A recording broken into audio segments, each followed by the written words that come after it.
So, since it's October, I decided to more or less do some more horror-themed stuff, and since I haven't been able to do that, I wanted to pick up the slack.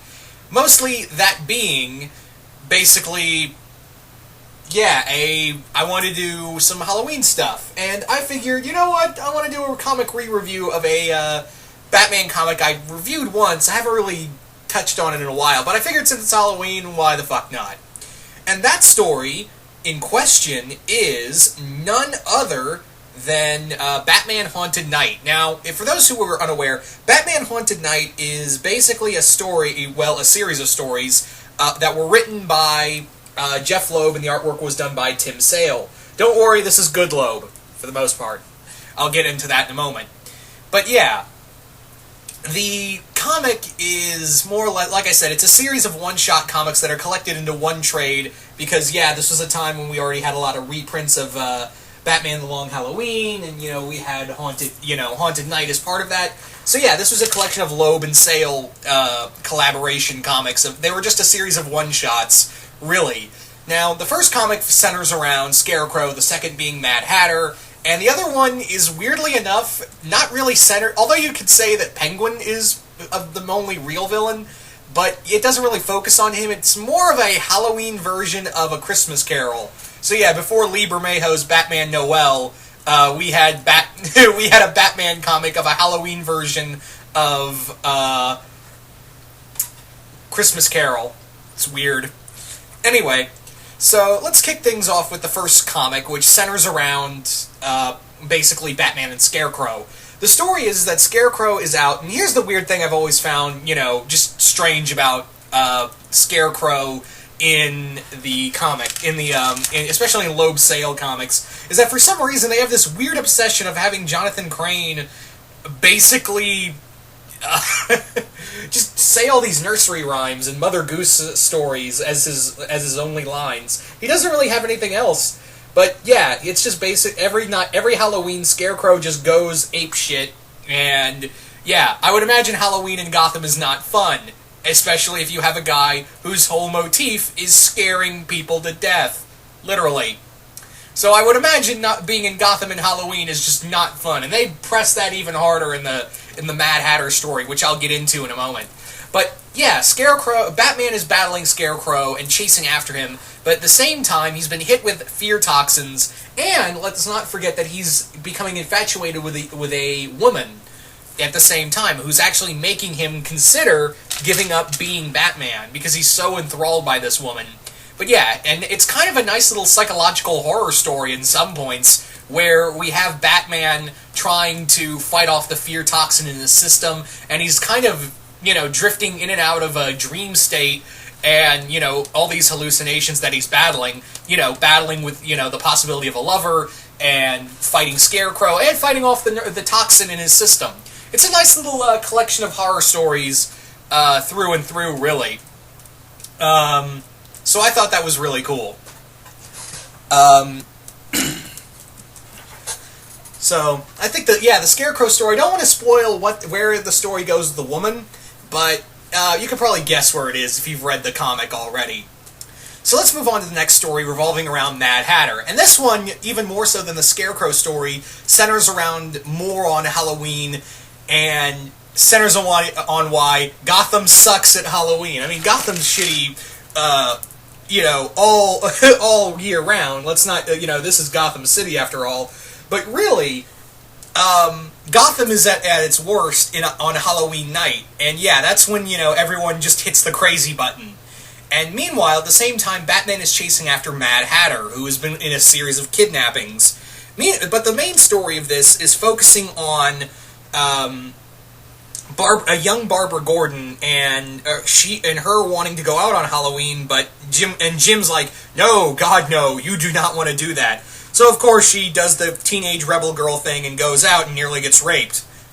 I'm not even joking. She nearly gets raped by a group of guys wearing a skull mask, and is only saved by Mad Hatter. Meanwhile, Batman is trying to hunt down Mad Hatter, but he gets shot in the head. Well, gets grazed. The bullet grazes his skull, and he's left kind of bleeding out until he's found by Leslie Tompkins. If you don't know who Leslie Tompkins is, she is the psychiatrist who stayed with Bruce throughout his time as a young, after the events of his parents getting murdered, and it's a very sweet story between them. I also really enjoyed the moments between, because it also flashes back to the night of Bruce's parents getting married, and one of his favorite stories was Alice in Wonderland. He used to read that with Bruce used to read that with his mother. Unfortunately, it was also the night he suggested wearing these new pearls that his father got for his mother. So we all know what happened from that, right? There's a nice ending story with Dr. Tompkins, and I really enjoyed that angle. And it is a nice little thing about parents and children throughout.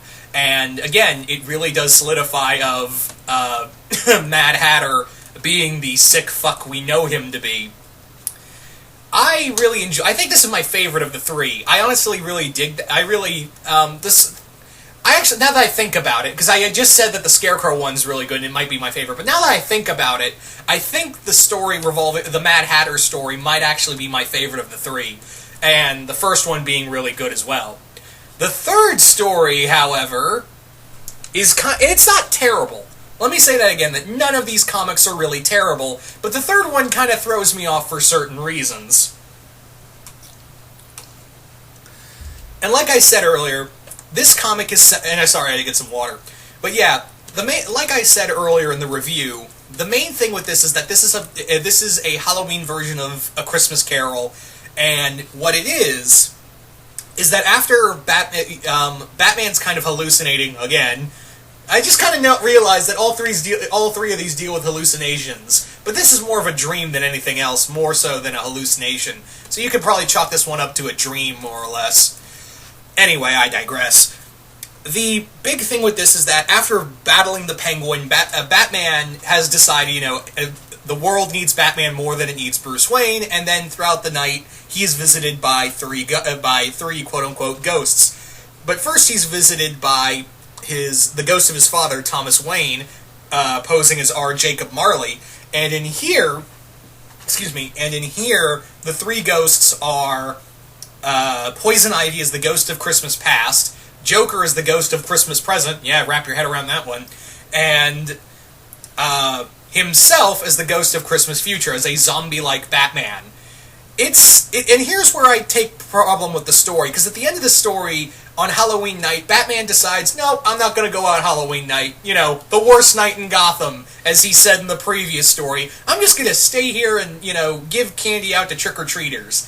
And yeah, there is some good story behind it, but really, I just don't see Batman doing that. Like he said earlier, this is Gotham's worst night. It's it's kind of when they need you the most, and Bruce just shrugs and goes, the police can deal the night without Batman. I don't think anywhere in his character Batman would honestly do that, because he's even said in other stories where if I just take one night, that could mean some kid is going to go through what I went through at 8 years old. I'm paraphrasing, of course, but yeah. And besides, Bruce Wayne sees himself as Batman more than he does Bruce Wayne. So this kind of flies in the face of everything that Batman is kind of all about. I don't know, that ending just really threw me off. It was told, the parody of Christmas Carol was told a lot better in Batman Noel. I'm just saying, if you wanted to compare the two, Noel's probably the better story of the between the two. But no, if you are a fan, and again, this is really good. This is Long Halloween Jeff Loeb right here. This is Long Halloween level Jeff Loeb, not Red Hulk Jeff Loeb, or present Jeff Loeb, I should say. And yeah, it's a great comic. If you want to read some cool Halloween stories revolving around Batman, give this a shot. I think it'll put you right in the mood, I think. This is a really fun, these are some fun little one-shots. Again, if you're a fan of these villains, preferably Scarecrow and Mad Hatter, which for some reason I'm convinced Jeff Loeb really enjoys writing Mad Hatter and Scarecrow, because I see them in everything he fucking does with Batman. Anyway, so yeah, that's kind of the story in a nutshell. But you guys tell me, what did you guys think of Batman Haunted Night? Did you guys like it? Did you guys hate it? Just comment below, let me know, and once again, hope you all enjoyed this, and I will see you guys later.